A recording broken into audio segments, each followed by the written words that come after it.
En ese momento hermoso y doloroso que es un parto, las mujeres tienen que lidiar con las contracciones, los temores y las posibles complicaciones de cualquier nacimiento. Pero lamentablemente también muchas veces son objeto de maltratos. Por eso hoy este programa de La Voz de tus Derechos tocará el tema de la violencia obstétrica, la voluntad vulnerada. Para hablar sobre este tema tengo una invitada en el estudio, es abogada, sobre todo es una persona que ha defendido mucho el respeto a la mujer durante el parto. Es parte y fundadora de la asociación El Parto es Nuestro, magnífico nombre, por cierto. Estoy hablando de Francisca Fernández y bienvenida, Francisca. Muchas gracias, Yani. Bueno, pues Francisca, hoy compartimos espacio con dos colegas a través de videoconferencia. Una de ellas desde Brasil, que también pues aborda este tema de la violencia obstétrica. Me refiero especialmente a Valeria Sousa. Valeria es directora de Asuntos Legales de la organización Artemis y es un gustazo que participes en este debate, Valeria.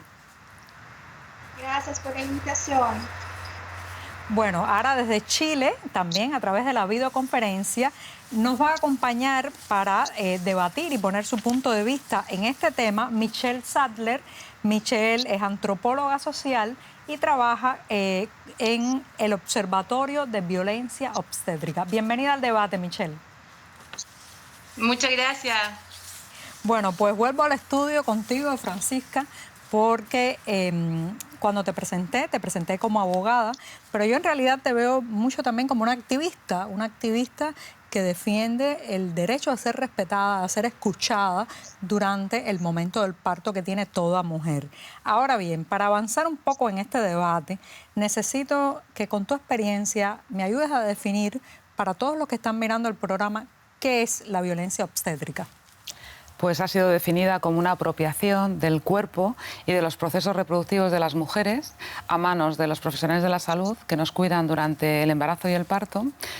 Consiste en una apropiación de nuestro poder de tomar decisiones. Siempre tiene consecuencias físicas y psíquicas de mayor o menor importancia. Puede manifestarse en una patologización de procesos de salud que son normales, en una sobremedicalización y un sobreintervencionismo o también en un abandono. Va unido. O sea, por exceso y por defecto. Exactamente. Por exceso de cuidados y por defecto ausencia de ellos. Valeria, en Artemis, ¿cuál es la labor que realizan en la organización? Y quería preguntarte puntualmente, ¿a quién va dirigido el trabajo que hacen? Nuestro trabajo va dirigido a las mujeres. Aquí en Brasil tenemos importantes marcos legales de contra la violencia a la mujer, pero todavía no son implementados efectivamente. Entonces, las asociaciones y la Artemis trabaja para implementar, dar efectividad a estas leyes. Y va enfocada fundamentalmente a las féminas que están en situaciones vulnerables o que están también en el proceso del parto, el embarazo, ¿no? Sí, a todas las mujeres, porque tenemos una mirada integrativa. Entonces, nosotras vemos el problema de la violencia obstétrica como una parte del problema mayor, que es la violencia contra la mujer causada por la cultura, por el sexismo y el machismo. Muy bien, una mirada más global. Michelle, quería preguntarte porque he escuchado y también en varias entrevistas que has dado y también leído que utiliza frecuentemente la frase de la constante desautorización que se hace de la voluntad de la mujer durante el parto. ¿Qué significa exactamente esto? Significa despojarla de su poder de autonomía, de decisión sobre sus propios procesos, de desautorizar lo que está sintiendo, desautorizar lo que necesita. Y eso sucede en distintos como mecanismos, desde la infantilización de lo que sucede, cuando se le dice que no es importante en realidad lo que está sufriendo, sino que es mucho más importante lo que las cosas médicas en el fondo dicen, los procedimientos médicos. Entonces la mujer desde la socialización en los procesos reproductivos siempre se le va explicando, haciendo entender de que ella no es la parte más importante, digamos, de este proceso. Y eso es lo que yo me refiero cuando hablamos de desautorización, como que ella no fuera la protagonista de eso que le está pasando a ella misma. Muy bien, qué bueno aclararlo. Francisca, vuelvo contigo porque a veces cuando uno menciona este término, este concepto de violencia obstétrica, encuentra muchas caras de asombro de gente que está incrédula, escéptica y que incluso niega que esto exista y que dicen, bueno, ya el parto es un proceso que implica una violencia corporal, una violencia natural en el cuerpo de la mujer. Sin embargo, a mí me gustaría que detallaras cuáles son las prácticas, cómo podemos identificar que estamos siendo víctimas de violencia obstétrica. Bueno, no tiene nada que ver el dolor que una persona, una mujer puede experimentar durante el parto con sufrimiento, con sentir que sus prioridades no son tales, que no le importas a nadie, con sufrir una episiotomía de rutina, cortar tus genitales, los músculos, los nervios que rodean la vagina, con ser separada de tu bebé al nacer sin un motivo, justo cuando tu cerebro está preparado para el apego, con ser obligada a dar a luz delante de estudiantes que no se han presentado, que no están adscritos a tu cuidado y que no te han pedido permiso. No tiene nada que ver el parto en sí con lo que se nos hace durante el parto. Recibir frases despreciativas, ser infantilizadas, tratadas como niñas, con una familiaridad que no hemos buscado, cielito, cariño, no como mujeres adultas que saben lo que quieren y que toman decisiones. Interesante, porque dicho así, yo creo que cualquier mujer que recuerde el momento de su parto puede identificar alguna de esas señales que has dicho, ¿no? O sea, es más común, es bastante común por lo que cuentas. Yo conozco muy pocas mujeres que salgan ilesas, de verdad, sin daño físico o psíquico, de ese proceso, que es lo preocupante. Muy, muy preocupante. Valeria, me gustaría seguir con Brasil, porque si preocupante es lo que cuenta Francisca, preocupante también son los indicadores, por ejemplo, en el número de cesáreas que muestra un país como Brasil, donde más del 50% de los partos que se realizan pues terminan siendo cesáreas. ¿Tú crees que eso también es parte de la violencia obstétrica? Y claro, porque así como habló Francisca, aquí también tenemos esos problemas de la infantilización de la mujer, como si a ella no se pudiera decidir sobre su propio cuerpo. Entonces, no se somete a la mujer la decisión si quiere tener un parto vaginal o si quiere tener una cirugía cesariana. Se marca previamente las cirugías. Entonces, no son partos normales que terminan en cesariana. Son cirugías marcadas previamente, antes todavía de que el bebé esté pronto para nacer. Entonces, ese es un problema para las mujeres que también son expuestas a un riesgo 3 veces mayor de morir en la cirugía, cuando no necesariamente tendrían algún impedimento clínico para tener que hacer la cirugía. Sí, lamentablemente América Latina va a la cabeza en esto de números de cesáreas por cantidad de partos. Pero antes de ir con la próxima pregunta a Michelle, que nos está compartiendo su punto de vista desde Chile, me gustaría compartir con ustedes un pequeño video. Y bueno, quiero advertir que se ve un poco oscuro, porque es justamente unos segundos de un parto hecho en una de estas clínicas que está tratando de poner por delante la comodidad de la embarazada, pues también que ella se sienta en un lugar acogedor. Entonces, la iluminación, los sonidos, el personal, todo es importante. Se trata de una clínica en Chile y vamos a mirar este pequeño video.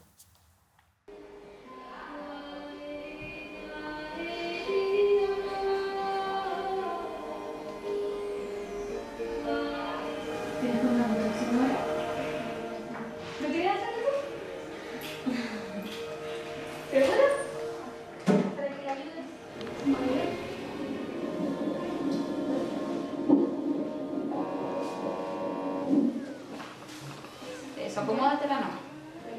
Eso, sube.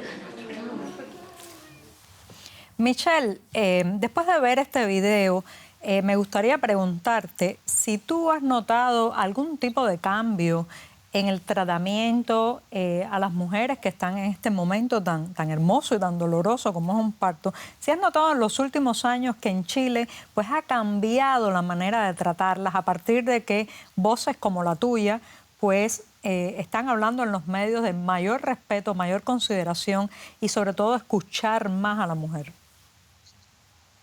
Sí, qué bueno que pongamos este tema porque efectivamente en los movimientos, sobre todo la presión que hemos hecho los grupos activistas, ha logrado que se hayan hecho cambios constantes, quizás menos rápidos de lo que nos gustaría, pero bastante constantes. Y ya tenemos varias clínicas privadas y ejemplos maravillosos como el que mostraron de hospitales públicos que están con este modelo de parto que llamamos acá personalizado, con toda esta intención de que la familia, la mujer sea protagonista, de que sean respetados, de que sean parte activa de este proceso y de que no se considere el proceso como patológico, sino como normal, como fisiológico, como parte natural de nuestra vida, como parte integral, para que podamos recibir a nuestros hijos en esas condiciones. Entonces yo creo que ha sido fundamental y la conversación entre estas demandas de los grupos de base con el gobierno, con las instituciones, con equipos de médicos, de matronas, de profesionales que están dispuestos a ir haciendo estos cambios que están siendo muy importantes.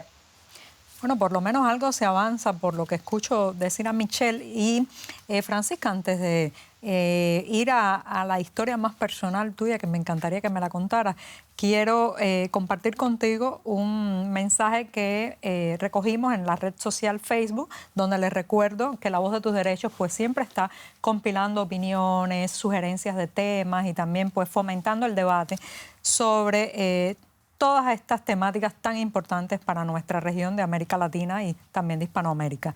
Y esta es una opinión de Viviana Carvajal. Viviana Carvajal, pues, dice que se ha naturalizado la negación de las necesidades reales de una mujer en trabajo de parto. Esa es su opinión sobre este tema de la violencia obstétrica.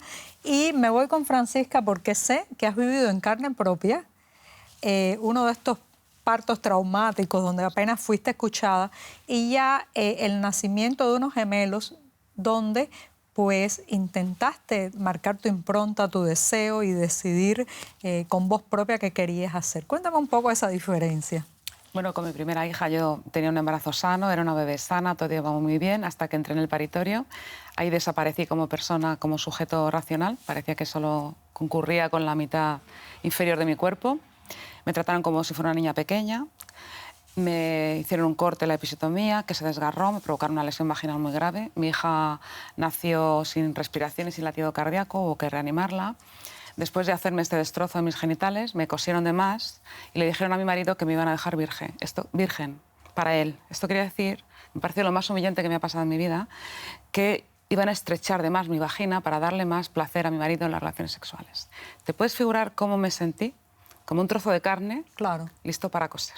Y por supuesto mi marido no me quería ver así ni quería esto. Le hicieron partícipe de esa violencia y de esa humillación hacia mí. Sufrí estrés postraumático. Lo que pasa es que, bueno, afortunadamente esta rabia que sentí la transformé junto con otras compañeras en una acción social. Y después con los gemelos tenía claro que no iba a ser así, que no lo iba a permitir. Entonces me rodeé de personal respetuoso, que me acompañó, que me hizo sentir importante. Me dolió muchísimo el parto, pero eso no tenía importancia. Hay una crónica bellísima de ese parto gemelar tuyo, que de verdad la recomiendo mucho, que la lean, en internet está, y también pues vinculado al sitio digital de la Fundación del Parto es Nuestro, donde vas contando, hay dolor, hay momentos de verdadera desesperación, pero es todo tan natural que aconsejo que a los que están mirando el programa que lean tu crónica, ¿no? Y me voy con Valeria en Brasil porque cuando hace un rato leí el mensaje que nos dejaron en Facebook, pues fueron muchísimos, ¿no? Tuvimos que elegir uno, pero había muchos otros comentarios de asombro, de sorpresa, incluso de minimizar el tema de la violencia obstétrica. Y te quería preguntar, Valeria, ¿cómo reacciona la opinión pública brasileña, los medios, las personas en la calle, los programas en la televisión cuando se habla de esto? Bien, la violencia es un tema común para las mujeres. Entonces, las mujeres no son sorpresas de la violencia obstétrica. Pero cuando se habla en los medios de comunicación se hace un poco de sorpresa, como si no quisiera usar esa terminología, como si fuera muy fuerte. Pero es la terminología adecuada porque se causa daño a la mujer, se causa daño psicológico, daño físico.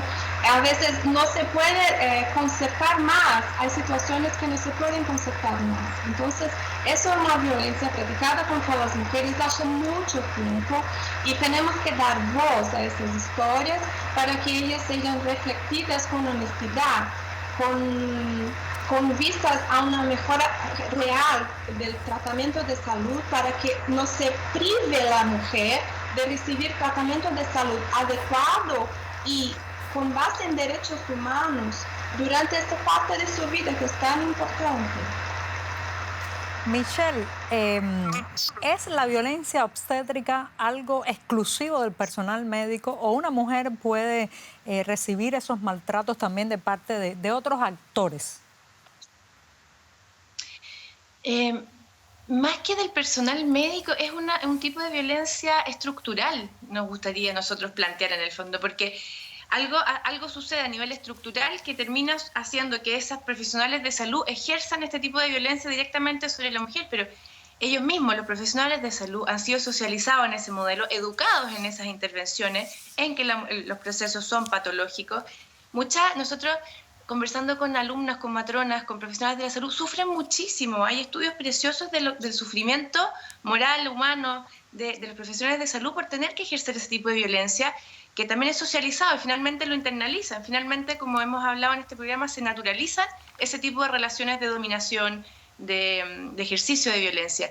Y tiene que ver con factores económicos, estructurales, en el fondo, en cómo la biomedicina, este modelo de medicina se instala como un modelo profundamente androcéntrico, que ve esta idea de que las mujeres son defectuosas, son patológicas, no se confía en este proceso, y eso se reproduce en toda la escala, en la educación médica, los currículos universitarios, todo lo que vemos en el mundo que está pasando con los incentivos económicos perversos que hacen que suba la cesárea, que hacen que se programen más intervenciones.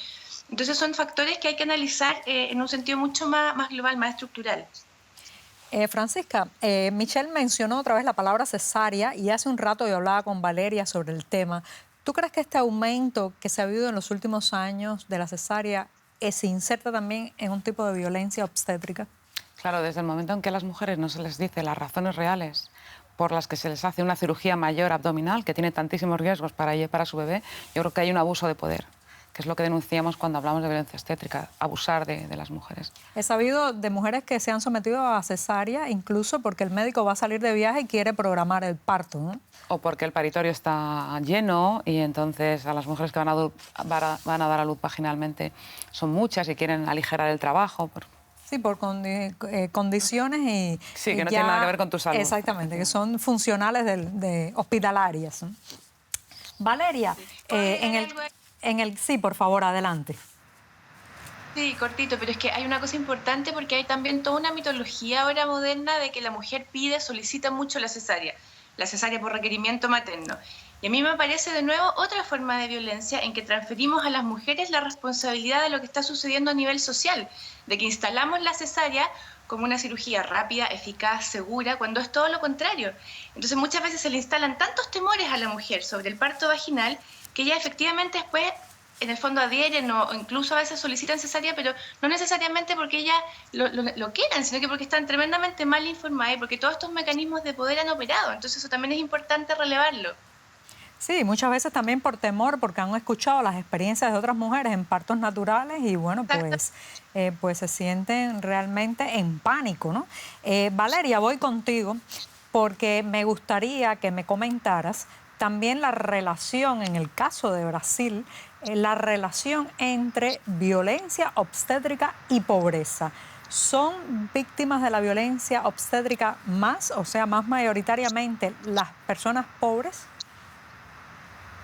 No, en absoluto. Es una violencia que pasan todas las mujeres aquí en Brasil, pero hay distintas diferencias entre la violencia que pasa una mujer de clase más alta, porque esta es sometida a cesariana sin su consentimiento. La mujer más pobre, ella generalmente es abandonada en el parto O entonces se practica la episiotomía, se usan hormonas y se deja a la mujer sin derecho a la anestesia, se hace parto con forceps, sin anestesia. Entonces son diferentes tipos de violencia para diferentes perfiles de mujeres, pero todas son sometidas a la violencia y el más asustador es que la estructura médica no respeta las decisiones de las mujeres sobre su propio cuerpo. Entonces esa cultura es general en todas las estratificaciones sociales. Interesante, ¿eh? Porque yo creo que da para muchos programas más, Francisca, este tema. Pero voy a ir a tu profesión, que es abogada. Voy a las leyes. Según Naciones Unidas, pues la violencia obstétrica es considerada una parte de la violencia de género, incluso una violación de derechos humanos. Así suena muy bonito, ¿no? En el sentido de que está reconocido por los organismos internacionales la gravedad, pero otra cosa es las legislaciones nacionales. ¿Qué casos conoces? ¿Cómo es en tu país? ¿Qué has visto de avance en cuanto a regular, penalizar y legislar este caso? Bueno, hay países como Venezuela, como México, como Argentina, que han legislado específicamente sobre violencia obstétrica. Pero tú imagínate, van a operar a un hombre de la rodilla y cuando entra en el quirófano y empiezan la intervención se dan cuenta de que la anestesia no funciona y ese hombre empieza a gritar. ¿Tú crees, Joanny, que continuarían con la intervención? Ya en nuestro derecho eso no está permitido. Ya en el derecho que existe en mi país y en todos sobre derechos de los pacientes, esto sería considerado un trato vejatorio, un delito incluso de lesiones. ¿Por qué cuando se trata de una mujer hay que hacer legislación específica para luchar contra esto? ¿Comprendes? Es decir, está bien legislar específicamente sobre violencia obstétrica porque cumple otras finalidades, pero realmente todas las normas que protegen los derechos humanos y los derechos de los pacientes deberían de aplicarse por igual a hombres y mujeres. Lo que ya existe impediría que lo que nos ocurre a nosotras continuase ocurriendo. Ahora bien, Michelle, hace un rato mencionabas algo que pues era una mirada más global del problema, ¿no? Hay que empezar a cambiar los programas de las facultades de medicina para incorporar esa nueva mirada. Hay que ir tan atrás. Por supuesto que sí. Seguimos reproduciendo ideas, ¿no es cierto?, sobre cuerpo, fragmentación, toda esta parte emocional, espiritual, comunitaria de la mujer separada de toda esta parte fisiológica, como si fuéramos una máquina que produce bebés en el fondo. Y todavía los currículos médicos no han incorporado toda esta visión en el fondo, que es lo que se hizo durante miles de años en el fondo, que el parto es un evento principalmente comunitario, que es de la familia, que es de la mujer, que es emocional ante todo. O sea, una mujer que se siente bien tratada tiene una buena experiencia de parto. Entonces, todavía las carreras médicas principalmente tratan contenidos anatómicos, fisiológicos, patológicos, y no todos estos aspectos integrales, emocionales, de autonomía, de derechos, y todavía están muy atrasados. O sea, lo que se enseña en las escuelas médicas, en la mayoría de los casos, está mucho más atrás que toda la evidencia que ya conocemos de los beneficios del parto fisiológico. O sea, todavía le enseñan a hacer a las mujeres parir en posición litotómica, a hacer episiotomía, a inducir, como prácticas rutinarias muchas veces, cuando sabemos que todo eso tiene consecuencias muy negativas. Incluso en las currículas o en las carreras donde ya lo están cambiando, después los alumnos se encuentran en prácticas clínicas que no han incorporado esos cambios. Entonces, aunque sepan, se encuentran con ese desfase de que no lo pueden practicar. Entonces sucede todo eso.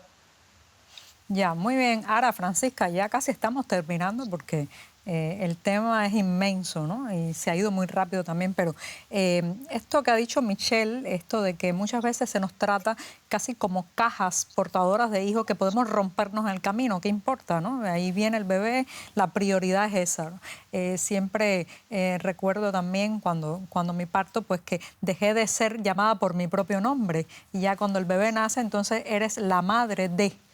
Y entonces, bueno, a partir de esas ideas que todas las espectadoras que están viendo el programa reflexionarán en su propia experiencia, quisiera que me dijeras con sinceridad absoluta, ¿cuál es la envergadura de este problema? Pues mira, la Organización Mundial de la Salud ha hecho una declaración para la erradicación de toda forma de maltrato y falta de respeto a las mujeres en centros de salud de todo el mundo. El ingreso por urgencias para parto es el primer motivo de ingreso hospitalario en España y me imagino que en el resto de países. Es decir, estamos diciendo que un proceso de salud que ocupa la mayoría de los ingresos hospitalarios está siendo mal abordado y mal gestionado, que tiene unas consecuencias... O sea, estamos hablando de una pandemia prácticamente. De una epidemia global. Muchísimas gracias, Francisca, Michelle, Valeria. Espero que podamos volver a tocar otra vez este tema aquí en La Voz de tus Derechos, pero sobre todo en estos últimos segundos del programa quisiera recordarles que ese momento tan importante en la vida de una mujer, tan lleno de felicidad, pero también tan doloroso, es también un instante para reclamar y probar que uno es un ser humano que necesita respeto, que necesita ser escuchado y sobre todo que tiene derechos. Muchísimas gracias, hasta la próxima y no se pierdan el próximo capítulo de La Voz de tus Derechos.